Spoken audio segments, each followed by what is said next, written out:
Let's get educated. That's why we're here, to bring you the stories impacting K-12 classrooms and college campuses. It's time for a little education. Hello everyone, I am Katie Patrick, joined as always by David Fiorazzo. Now before we get started with all the craziness we're about to talk about, let's talk about some sanity, David. Yes. This is your reminder, everyone, that Freedom Project Academy, our K-12 Judeo-Christian online academy, is enrolling students right this moment, right now. They are enrolling students for the fall. So all you have to do to get a little bit more information is go to freedomforschool.com. That's freedom, F-O-R, school.com. And that'll get you started, and that'll get you some information, and then you can join all of us here at Freedom Project, and you can have your students be educated in the manner that is a true education, unlike what we see pretty much every day on this show, David. Pretty much. Yes. In fact, yes, I think you could say every day. Yes, every day. Yes. Now, we're going to get to our craziness because new Undercover videos show medical clinics having conversations with parents about performing gender reassignment surgery on children as young as, 10 years old. 10 years old, David. That would be considered a child. Yes, that is children. Now, Project Veritas, thank you for the work that you do. They released what the headline says, and I agree, disturbing undercover video footage from gender clinics offering advice for children. So what does this look like? First of all, the hashtag, I thought that was interesting. How young is hashtag too young? Jeez. How about any age? Yes. If you really talk about what they're doing here. So let's look at the story here. We've got a brief video. We'll get to it in a second. But of course, we know Project Veritas does some wonderful work, but they released part 1 of its series on the practices of gender clinics in the U.S., and they obtained these undercover videos. Medical professionals appear to admit to treating children as young as 8. Did you say 10? Well, it's 8 for, yeah. I'm going under. You're going under 8 even for that. For gender confusion they claim is transgenderism, recommending life-altering puberty blockers for a 10-year-old. There's the 10-year-old. And they can't stop there. Cross-sex hormones for minors as young as 14. So before we go any further, we've got a quick video. Check this out. I've never done a 10-year-old, to be quite fair with you. I've done 15, 16. Meet Dr. Matthew Pabis, a family medicine specialist at the St. Mark's Institute in New York City.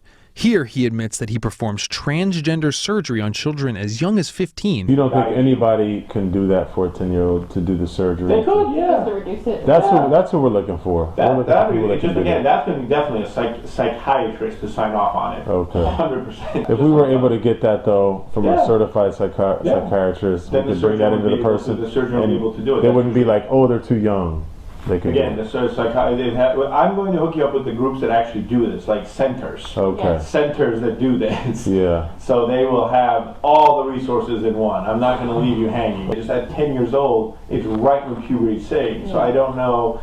I don't want to shortchange him and start testosterone blockers and like something. His bones fuse and he's short. Yeah.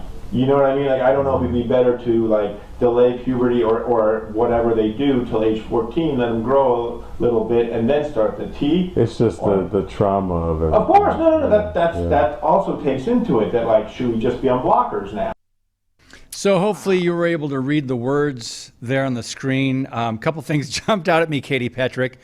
St. Mark's? Yes, I know. I was like, as soon as it said St. Mark's, I was like, David's going to have a couple comments on this one. Well, wait a minute. Now, is it a religious institution? Probably not. Religious hospital or office? Once upon a time, as you like to say, when your great-grandparents were around. What would maybe my great-grandparents then it was, say? But now it is not. Yeah, that definitely jumped out to you and me. And did the background images jump out? There were some Funko Pops, I think they're called, I didn't little even figurines. I was reading the text. Because clearly the doctor there is all about being hip happening and what the kids are into. I didn't notice such as cutting off what would normally develop as healthy breast tissue or, other things happening. But he's cool. Oh, yeah. Did you see, like, his tone? His tone throughout this thing. Oh, yeah. Cool. Oh, yeah. We'll get you hooked up. We'll get you hooked up. We got this.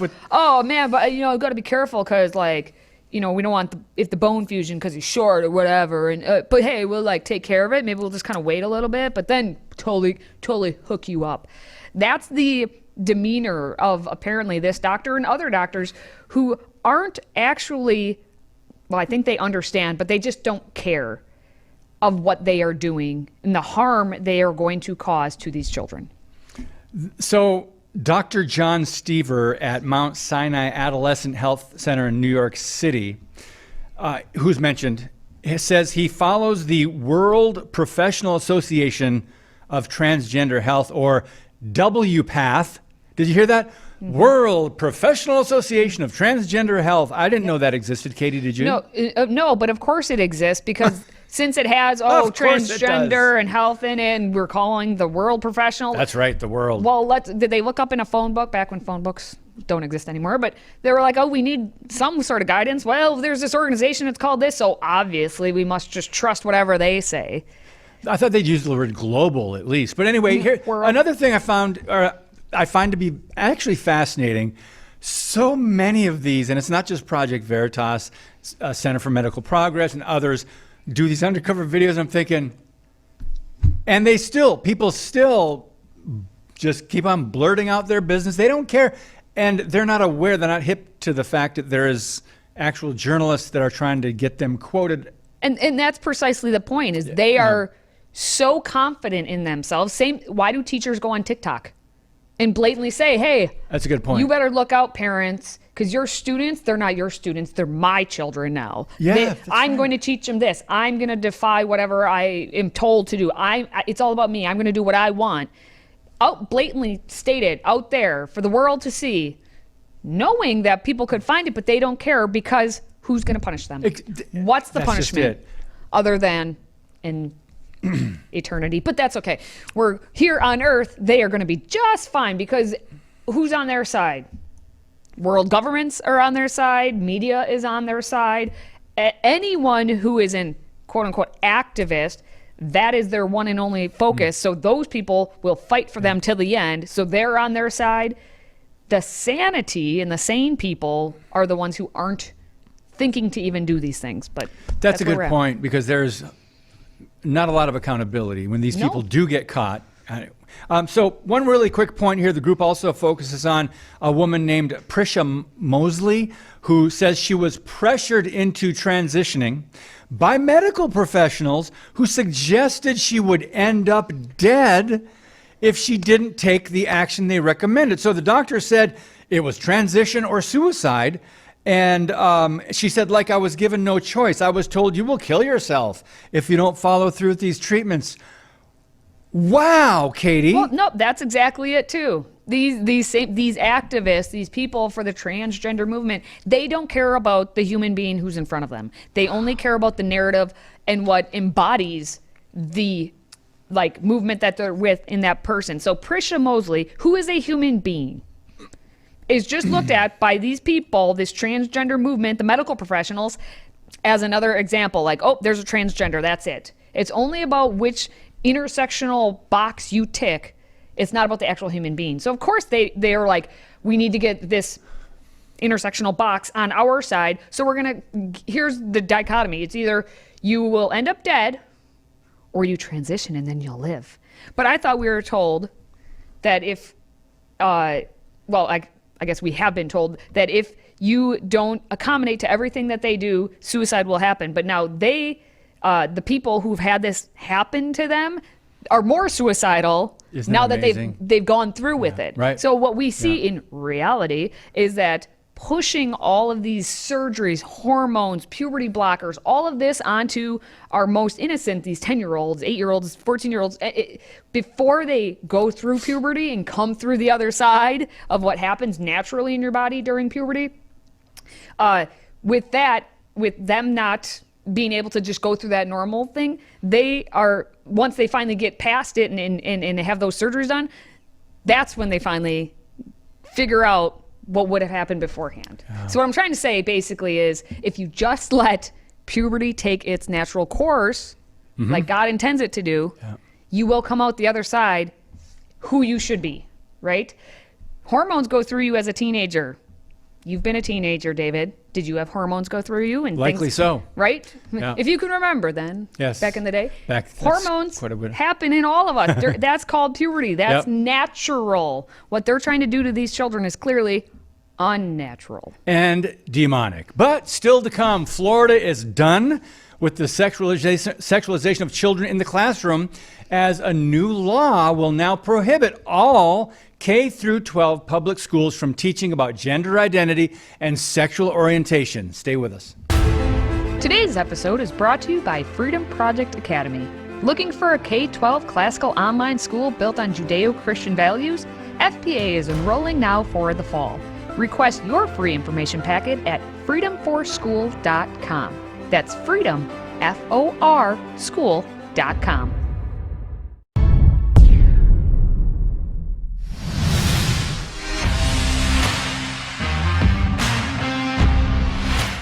All right, David, let's actually talk about something going well in the ability to save our children, because we have one state who is doing the. Can I guess? Yes, Let's you see. can guess. Is it Massachusetts, California, Absolutely Washington, not. Oregon, Any of those Rhode Island, states. Connecticut? No, it's Florida. Florida. Florida. Yes. Now, the Florida Department of Education approved a proposal last week to extend the state's parental rights in education law, which prohibits certain lessons on gender identity and sexual orientation, to cover now grades 4 through 12. Now, unfortunately, you may have only heard about this whole parental rights in education law. One, if you watch us here on Educated, because we've talked about it. Yes. Or, thank you, by the way, for watching. Or two, you know this bill as the Don't Say Gay bill, right?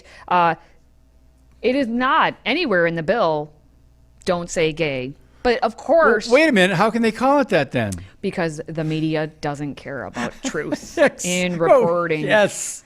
Okay, so back in March, the Florida Department of Education proposed a rule that would actually build upon the state's parental rights in education law, which prohibited instruction on gender identity and sexual orientation through the 3rd grade. Okay, so I just said grades jeez. 4 through 12. So basically what they're doing is piggybacking now from going through 3rd grade to get something on the books for grades 4 through 12. What about the rest of our children? Basically, Really? they were saying. Yeah. So now there is something on the books for 4th through 12th grade. And the approved rule does not need legislative approval, and it will go into effect in about a month's time. Now, here's the rule stated: for grades 4 through 12, instruction on sexual orientation or gender identity is prohibited unless such instruction is either expressly required by state academic standards or is a part of a reproductive health course or What? health lesson for which a student's parent has the option to have his or her student not attend.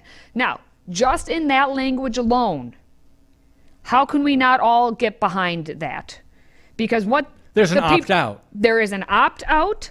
Yeah. And the people on the left, because the argument is, oh, they don't want our children to know anything about health, and they don't, and they're saying, it's like the same thing with the history argument. They don't want our kids to know about history.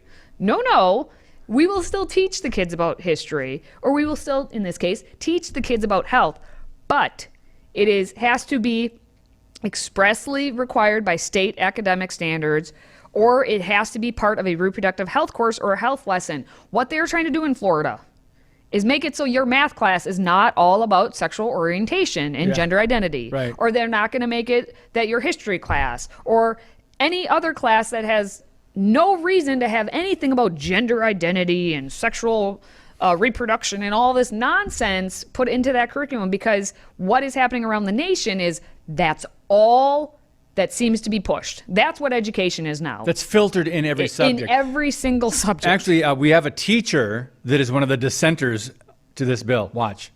I am a man. I have never identified as anything other than a man, and I have looked and sounded this queer my entire life. My mom says she knew who I was when I was 2, and I have spent every day of my life proving her right. You cannot legislate these clothes off of my body, and you cannot legislate me out of the classroom. This is who I am, and I should never have to fear being fired for being myself. I am here, I am queer, and there's nothing you can do about me. I'm here, I'm queer, and there's nothing you can do about me. But good for you. What does that have to do with math education? And education. I don't, like, you can show up to class and teach the curriculum dressed as you are. Fine. But just don't bring your sexuality into it. Just as I don't care, like, if you are married and you are straight, cisgender, all that other things that we used to just call being human, whatever. I don't care to hear about your sexual experiences either. If you're a math teacher, teach math. If you're a history teacher, teach history. If you are the health teacher, teach what they are now saying in Florida. If it only is in the state standards or it is specifically about reproductive health, it doesn't have to be about your personal experiences with sexuality. Jeez. No one cares. But this is like an anthem, what we just heard from this guy. I'm here, I'm queer. This is like, the Transgender Day of Visibility. We see you already. You don't need a day of visibility. We just don't agree with your twisted, warped, delusional ideology. That's all. Yes, and if that's the only identity you have is all about your sexuality, your sexual orientation, all that. It's sad. It's sad. Yeah. It's quite frankly, it's sad if that's all you are. Now, when we come back, we have, well, we do have Florida getting destroyed by leftists for keeping the sexual orientation lessons out of the classroom. Well, hey, just head on over to California where it's being celebrated. And there's a bill right now that would mandate the exact opposite of what is happening in Florida. So we're going to talk about that next. Today's show is sponsored by our friends at MyPillow. Save up to 66% on pristine quality bedding, towels, slippers, signature pillows, and much more when you use the code EDUCATED. That's EDUCATED. Educated. Support this show and a great American company.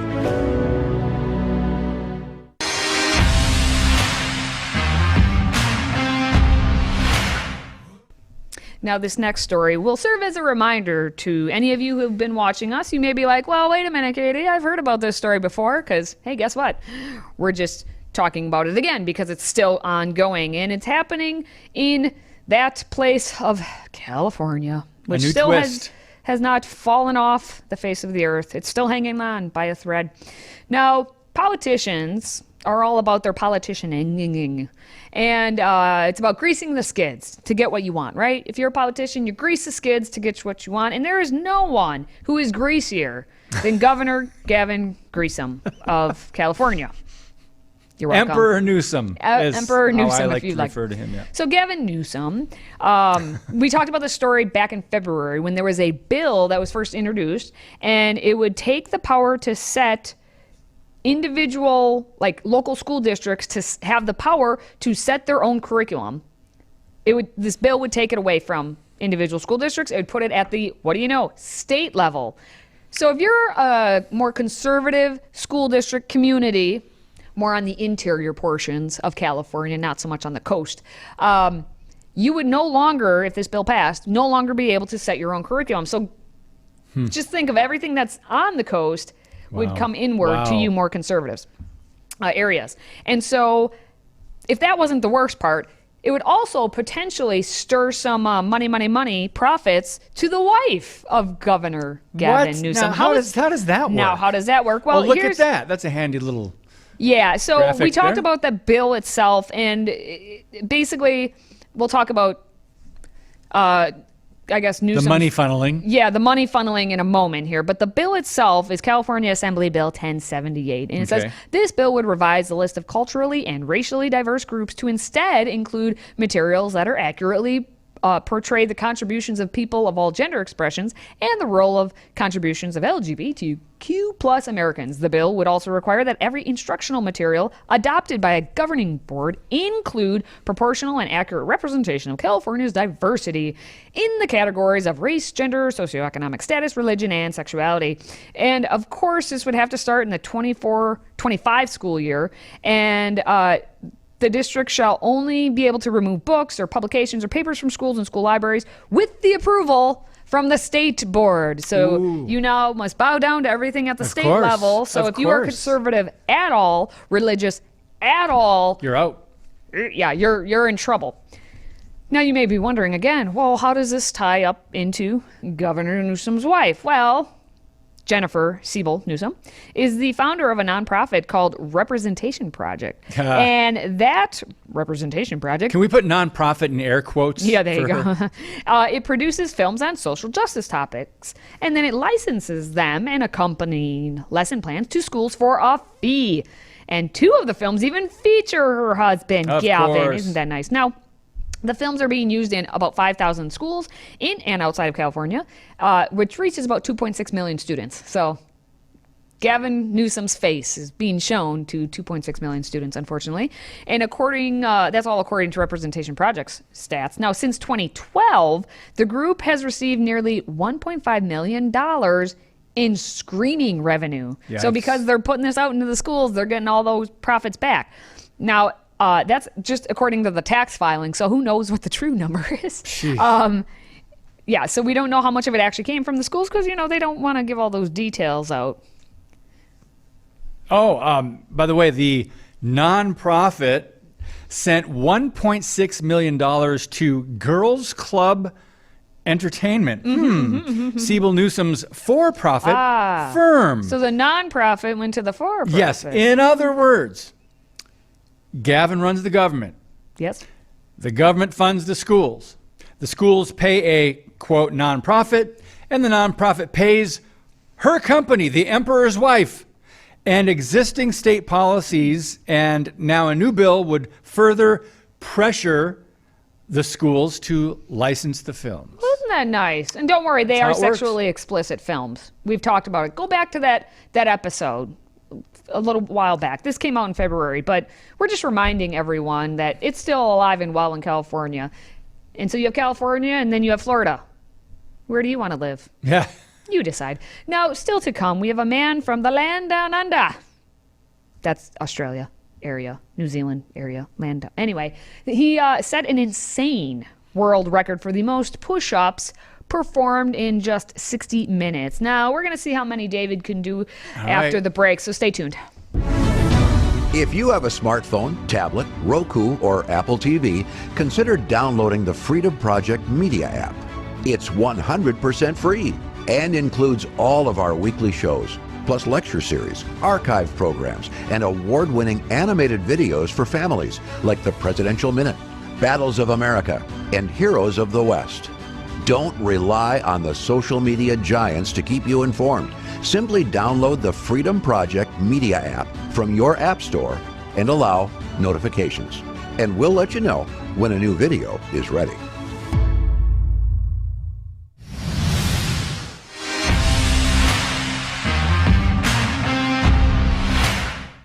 Well, over in Australia, we apparently have a new world record holder for the most push-ups in 1 hour. Katie just told me during the break that she could do a certain amount, which was more than I could do. So I can only imagine how many push-ups we could do. But he's 33 years old. Yep. And he actually managed an insane 3,206 push-ups. Is that a typo, Katie? That can't be right.